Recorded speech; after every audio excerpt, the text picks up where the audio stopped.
Evidence temper, investigation হাসাপ, local অথরিটির illegal dream, এই ধরনের যে ঘটনা ছিল সেই ঘটনাগুলো এতটাই সেন্সিটিভ জায়গা, এই রকমের ঘটনা, তারপরেও এখনও সাপ্লিমেন্টারি চার্জশিট কেন দেওয়া হচ্ছে না? স্বাভাবিকভাবেই আমরা পশ্চিমবাংলার সমস্ত মেডিকেল কলেজগুলো যদি দেখি বা বাইরের কলেজগুলো দেখি, তাহলে একটা দুর্বাত্মায়নের পরিবেশ তৈরি হচ্ছে। ইপি কর্তব্য পালন করেনি, রাজ্য প্রশাসন কর্তব্য পালন করেনি। একটা নাগরিকদের সুসংঘবদ্ধ শক্তি গড়ে ওঠা প্রয়োজন।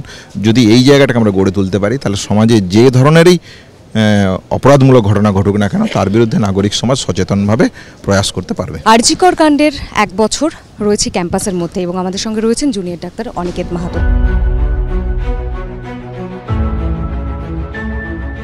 বিচার সবাই চাইছে, কিন্তু সুবিচার বা ন্যায় বিচারের প্রশ্ন যখন আসছে তখন আসল ডিমার্কেশন বা ভাগটা আসছে। কী ভাগ? আমরা বলছি এই ঘটনায় একাধিক ব্যক্তি জড়িত। তাহলে একাধিক ব্যক্তি যদি জড়িত থাকে, তাহলে তাদেরকে অ্যারেস্ট করা হচ্ছে না কেন? কেন আমরা বলছি একাধিক ব্যক্তি জড়িত? একজন চিকিৎসক হিসেবে সেই দিন ডেড বডি দেখে আমাদের যা মনে হয়েছিল তার বেসিসে আমরা বলেছিলাম। আজ শিয়ালদা কোর্টের বিচারকও সেই দিকেই ইন্ডিকেট করছে। সিবিআইয়ের সিএসএফএলের রিপোর্ট সেই কথা বলছে, সিবিআইয়ের এমআইএমবি রিপোর্ট সেই কথা বলছে, সিবিআইয়ের ডিএনএ রিপোর্ট একাধিক ব্যক্তির অস্তিত্বের কথা বলছে। তাহলে স্বাভাবিকভাবে এই ঘটনায় একাধিক ব্যক্তি যদি জড়িত থাকে, তাহলে বাকিরা অ্যারেস্ট হচ্ছে না কেন? এই ঘটনার পিছনে মোটিভ কী ছিল, উদ্দেশ্য কী ছিল? সেই উদ্দেশ্যটাকে সবার সামনে আনা প্রয়োজন বলে আমরা মনে করি। যদি উদ্দেশ্য সামনে না আসে, তাহলে কাল বা পরশু বা তারপর দিন এই ধরনের কোনো ঘটনা ঘটবে না, সে কথা আমরা বলতে পারি না। তৃতীয়ত হচ্ছে যে সাপ্লিমেন্টারি চার্জশিট 1 বছর পার হয়ে গেল, এভিডেন্স টেম্পার, ইনভেস্টিগেশন হাসাপ, লোকাল অথরিটির ইললিগ্যাল ড্রিম, এই ধরনের যে ঘটনা ছিল সেই ঘটনাগুলো এতটাই সেন্সিটিভ জায়গা, এই রকমের ঘটনা, তারপরেও এখনও সাপ্লিমেন্টারি চার্জশিট কেন দেওয়া হচ্ছে না? তাহলে এই যদি জায়গা তৈরি হয়, তাহলে তো স্বাভাবিকভাবেই সুবিচার বা ন্যায় বিচারের জায়গায় আমরা পৌঁছতে পারিনি।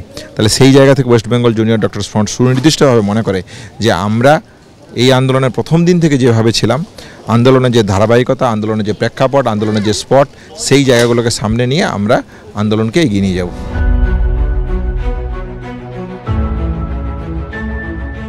যে কোনো গণতান্ত্রিক আন্দোলন উপরে কোনো রকমের কোনো বল প্রয়োগ, কোনো রকমের কোনো অগণতান্ত্রিক হস্তক্ষেপ হওয়া উচিত নয় বলে মনে করি। নিঃসন্দেহে অভয়ার মায়ের উপর যে ঘটনা ঘটেছে, West Bengal junior doctors front তীব্র ধিক্কার জানায় এই ঘটনাকে। আমরা মনে করি কখনো এবং যে এই ঘটনা করেছে তাদের কঠোর শাস্তির দাবি West Bengal junior doctors front রাখছে। কেন আমরা বলছি একথা বলছি এই জায়গা থেকে 9 আগস্টের ঘটনার যদি সুনির্দিষ্ট তদন্ত হতো, প্রপার ইনভেস্টিগেশন হতো, তাহলে আজকে এই দিন দেখতে হতো না। 14 আগস্ট যদি ভ্যান্ডালিজম আপনারা একটা জায়গায় আটকাতে পারতেন, তাহলে আমরা দেখতে পেতাম যে সুনির্দিষ্ট ভবিষ্যতের জায়গা। তাহলে এই জায়গাগুলো তো সত্যিকারের পুলিশের কাজ। সেই জায়গায় না থেকে একজন নির্যাতিতার মা যে সারা বছর ধরে বিচারের দাবিতে রাস্তায় রাস্তায় ঘুরে বেড়াচ্ছে, আদালতের দরজায় দরজায় ঘুরে বেড়াচ্ছে, আর আজকে আপনারা তাদের উপর পুলিশের লাঠিচার্জ বর্ষণ করছেন। ফলে আমরা মনে করি যে এই জায়গাটা কখনোই গণতান্ত্রিক পদ্ধতিতে মানা যায় না। এর তীব্র প্রতিবাদ West Bengal junior doctors front জানাচ্ছে। আজকের সবার কর্মসূচি থেকে আমরা এর প্রতিবাদ জানিয়েছি। ভবিষ্যতেও এই নিয়ে সম্মিলিত সিদ্ধান্তের মাধ্যমে যে কর্মসূচি ঘোষণা হবে, সেই কর্মসূচিকে সামনে রেখে আমরা এগিয়ে যাব।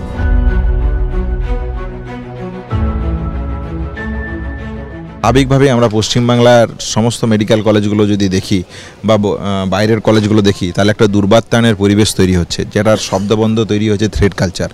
তাহলে সেই থ্রেড কালচারের একটা সংস্কৃতির জায়গা সংস্কৃতি রূপে আজ বাংলার সামনে দাঁড়িয়েছে। তাহলে এর বিরুদ্ধে দাঁড়ানো উচিত, এর বিরুদ্ধে সদর্থক প্রয়াস নেওয়া প্রয়োজন। কলেজ ক্যাম্পাসগুলোতে ডেমোক্রেটিক পরিবেশ রক্ষা করা প্রয়োজন। যদি এই পরিবেশ রক্ষা না করা যায়, তাহলে এইগুলোই হয় থ্রেড কালচারের আঁতুড়ঘর, স্বাস্থ্য দুর্নীতির আঁতুড়ঘর। তাহলে সেই জায়গা থেকে আমরা মনে করি যে এই সামগ্রিক যে দুর্বাত্মায়নের সংস্কৃতির যে অবনমন ঘটেছে পশ্চিমবাংলার বুকে, এই অবনমনকে সম্পূর্ণরূপে উপড়ে ফেলা প্রয়োজন বলে আমরা মনে করি।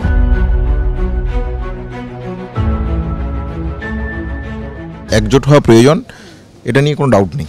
এটা নিঃসন্দেহে এই সময়ের দাবি, কিন্তু বিচার এর জন্যে আটকে আছে এটা আমার মনে হয় না।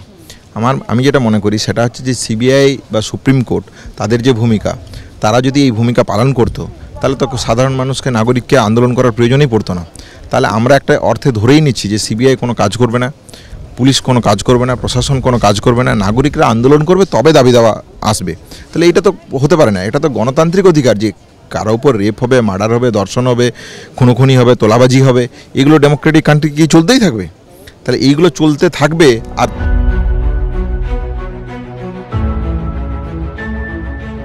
আন্দোলন হলে তবেই আমি প্রতিরোধ করবো বা তবে আমি শাস্তি দেবো, এটা তো নয়।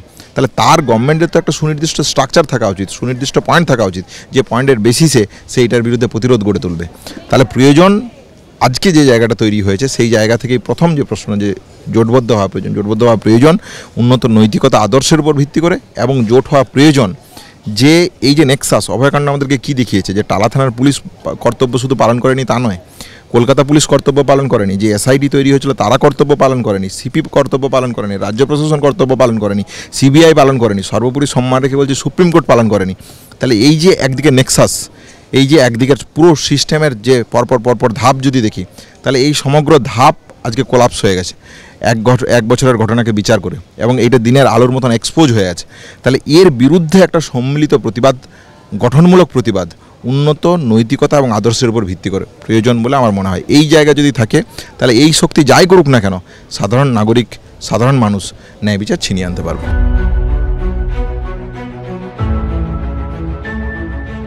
আমাদের পোস্টিং নিয়ে যেটা বলার, যে দূরে যাওয়া নিয়ে আমাদের সমস্যা নয়, বা পশ্চিমবাংলার গ্রামে যাওয়া নিয়ে আমাদের সমস্যা নয়। আমাদের সমস্যার জায়গাটা আমরা যেটা বলেছি, যে সিনিয়র রেসিডেন্টরা সরকারি কর্মচারী নয়। তাহলে সিনিয়র রেসিডেন্টদের মেরিট বেসড কাউন্সিলিংয়ের বেসিসে তাদের পোস্টিং দেওয়া হয়েছে। তাহলে মেরিট বেসড কাউন্সিলিং বেসিসে তাদেরকে যদি কাউন্সিলিং দেওয়া হয়, তাহলে সেই জায়গাটাকে ভায়োলেট করে অন্য জায়গায় কেন পাঠানো হলো? আমরা এই জায়গাটাকে অনিয়মের কথা বলছি, অস্বচ্ছতার কথা বলছি। তাহলে এই অস্বচ্ছতা, অনিয়মের বিরুদ্ধে আমাদের প্রতিবাদ। তাহলে সেই জায়গাটাকে নিয়ে আলোচনা হচ্ছে না কেন? হাইকোর্টে বারবার স্টেট কেন বলতে চাইছে যে এটা হাইকোর্ট না স্টেট অ্যাডমিনিস্ট্রেটিভ ট্রাইব্যুনালে যাওয়ার? তাদের কি যুক্তির অভাব বোধ পড়েছে? তারা চ্যালেঞ্জ করুক। আমরা তো বলছি অস্বচ্ছতা, অনিয়ম আপনারা করেছেন আমাদের প্রতি। তাহলে তাদের যদি কোনো যুক্তি থাকে, তাহলে সেই যুক্তি নিয়ে আলোচনা হোক। আলোচনা কেন হচ্ছে হাইকোর্ট বা স্যাট? তারপরেও তারা হেরে গেছেন এই জায়গাতে, কিন্তু তারপরেও তারা এই আলোচনার পরিবৃত্তিতে আসছেন না। বিচারক 13ই আগস্ট ডেট দিয়েছেন, সেখানেই যাবতীয় ফয়সালা হবে। আগামী দিন সাধারণ মানুষ, জুনিয়র ডাক্তার, সিনিয়র ডাক্তার, নাগরিক, স্বাস্থ্যকর্মী সবাইকে নিয়ে এই যে একদিকে একটা জোট বললাম, রাজ্য প্রশাসন, police, CBI, supreme court, CBI, বিচারালয়, সমগ্র একটা শক্তি, এর উল্টো দিকে একটা নাগরিকদের সুসংঘবদ্ধ শক্তি গড়ে ওঠা প্রয়োজন। যদি এই জায়গাটাকে আমরা গড়ে তুলতে পারি, তাহলে সমাজে যে ধরনেরই অপরাধমূলক ঘটনা ঘটুক না কেন, তার বিরুদ্ধে নাগরিক সমাজ সচেতনভাবে প্রয়াস করতে পারবে।